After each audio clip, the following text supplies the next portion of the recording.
All right, so move on to the next segment. We're going to pivot over here to the world of wrestling inside the WWE world, and I'll be sharing my top 5 WrestleMania competitors of all time. So this is my own personal list of the top 5 greatest competitors at the grandest stage of them all, WrestleMania, the Super Bowl of sports entertainment.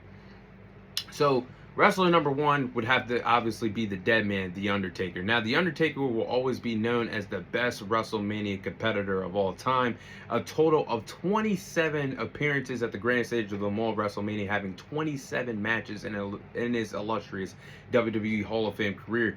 And The Undertaker, the dead man, always brought his A game to WrestleMania. Even towards the end of his career, when his body was clearly broken, he clearly still wasn't the prime Undertaker. He was still at least giving his body and his soul to wrestling fans around the world to at least have one match per year and to hit it out of the park towards the back end of his career, defending his streak. But the streak, the WrestleMania undefeated streak, I think is the greatest streak in sports entertainment history and professional wrestling history. And at times, The Undertaker defending his WrestleMania undefeated streak was honestly bigger than a few world title matches that took place on WrestleMania cards over the years. That's how big the undefeated streak was that the dead man, The Undertaker, defended year in and year out. And he had, look at his WrestleMania catalog. Like, he's had some classic matches. WrestleMania 25 match against the Heartbreak Kid, Shawn Michaels. A lot of people consider that to be the greatest professional wrestling match of all time. But then they almost topped it off, in my opinion, at WrestleMania 26, career versus streak, where the story was better than 25, but The Undertaker ended Shawn Michaels' career after Shawn Michaels failed to end the streak.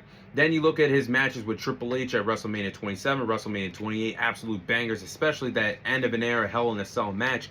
WrestleMania 29 the following year against CM Punk. Also had some great matches with the Rated R Superstar Edge, Batista, Shane McMahon, Hell in a Cell at WrestleMania 32, AJ Styles, his final match, the Boneyard match, and several others a part of The Undertaker's famous WrestleMania catalog.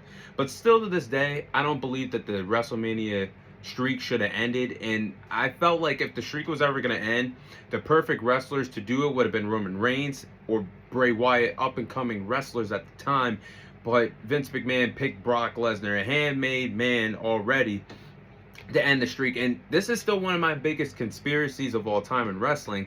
I still believe that the Undertaker's undefeated WrestleMania streak at WrestleMania 30 only ended to overshadow Daniel Bryan's big moment, becoming the undisputed WWE World Heavyweight Champion to close out WrestleMania 30. That's still my biggest conspiracy theory in wrestling, one of them.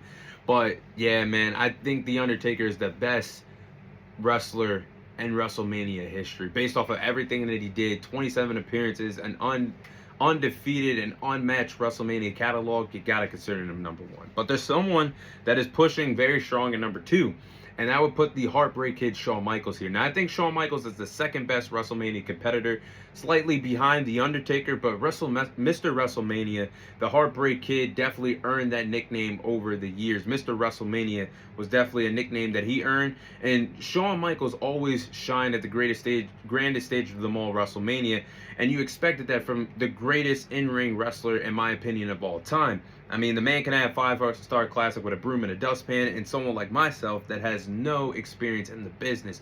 But Shawn Michaels always brought his A game to WrestleMania. He never really needed to compete for world titles at WrestleMania because he would always steal the damn show year in and year out. And his catalog is undefeated, man. Like the classic 60-minute Iron Man match with Bret Hart. I just watched that a few days ago. You could throw it back to his match with Chris Jericho as well. Honestly, from his run from 2003 to 2010 to close his career, he was stealing the show at WrestleMania year in and year out. That good match with Chris Jericho, the triple threat match at WrestleMania 20 between himself, Triple H, and Chris Benoit for the World Heavyweight Championship. Following that year, WrestleMania 21, the classic match that he had against Kurt Angle, match of the night, match of the year possibly in 2025. You could throw it back to WrestleMania 22, where he had a good match with Vincent Kennedy McMahon back in 2006. The WrestleMania 23, the WWE Championship match with John Cena. The following year, WrestleMania 24, I still think this is one of the best matches of all time, honestly. Between himself and Ric Flair, the career-threatening match where he ended the Nature Boy Ric Flair's career for the first time. But the following 2 years, WrestleMania 25 and 26, undisputed classic matches with The Undertaker. Again, I just said a few moments ago, I think that WrestleMania 25 match with The Undertaker is the best wrestling match of all time. And then 26, where Shawn Michaels was so desperate to end this streak, and he put his career on the line, and the story was there, but The Undertaker ended Shawn Michaels' career for the first time. But I think Shawn Michaels is honestly the second best wrestler in WrestleMania history. Slightly beyond The Undertaker, but I think 2 is an appropriate spot to put Shawn at. Number 3, we'll go with John Cena. I think John Cena is the third best WrestleMania competitor of all time behind Shawn Michaels and The Undertaker. But John Cena competed at 16 WrestleManias in his WWE career, and every one of John Cena's WrestleMania matches always had a special layer to it, whether he was trying to be the next big thing, to be the new brash star, chasing his first world title, remaining at the top as the WWE champion, winning world titles, facing newcomers, or chasing the 17th world title, which he did last year and broke the Nature Boy Ric Flair's record for the most world title reigns in wrestling in the WWE's history. But John Cena's WrestleMania catalog is really special too. I mean, look at his first match at WrestleMania 20 against the Big Show for the United States Championship. Won the United States title, his first title in the company's history, at Madison Square Garden, the mecca of sports. Then the following year, WrestleMania 21, where WrestleMania went Hollywood, he defeated John Bradshaw Layfield to win his first WWE Championship. Then WrestleMania 22 in the main event, his first main event, he defeated Triple H. The following year, main evented and defeated Shawn Michaels. The following year, WrestleMania 24 was a headliner, taking on Triple H and Randy Orton for the WWE Championship. The following year, WrestleMania 25 was a headliner, taking on Edge and Big Show for the World Heavyweight Championship. The following year was a headline against Batista for the WWE Championship. I'm not going to mention that Miz match. But then the once-in-a-lifetime matches with The Rock, back-to-back WrestleManias at 28 and 29, faced the newcomer Bray Wyatt at the top of his game, faced Rusev for the United States Championship the following year, the Firefly Funhouse during COVID with Bray Wyatt, and then winning his 17th World Championship against Cody Rhodes, which is somewhat a good match, minus the Travis Scott interference, but I'll take it. I think John Cena is the third best wrestler of all time at WrestleMania. And number 4, we'll go with Stone Cold Steve Austin here. Now, Stone Cold Steve Austin was honestly one of the best wrestlers of all time at WrestleMania, and I think he would be higher if his career was a little bit longer, but due to injuries, he ended his career on his own terms. But he had that star-born performance against Bret Hart at WrestleMania 13, where you basically had a double turn. Bret Hart was the babyface, Stone Cold Steve Austin was the heel. That performance made fans love Stone Cold Steve Austin, became a face, Bret Hart became a heel. And that's considered as honestly one of the best WrestleMania matches of all time. Then a year later, he defeated Shawn Michaels with the help of Mike Tyson to become the WWE champion. Then started an epic trilogy with The Rock at WrestleManias, and even came back 19 years later after he ended his career on his own terms against The Rock at WrestleMania 19 in 2003, and came out of retirement and main evented WrestleMania. What WrestleMania was that? 36,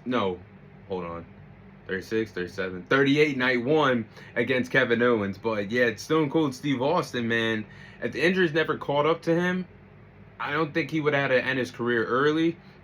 And I think he would have had a lot of dream matches at WrestleMania with John Cena, Randy Orton, especially during his Legend Killer persona. He possibly could have been one of the guys trying to end The Undertaker's undefeated WrestleMania streak. A rematch with Shawn Michaels, because Stone Cold and Shawn Michaels really aren't a fan of what they did at WrestleMania 14 in their one.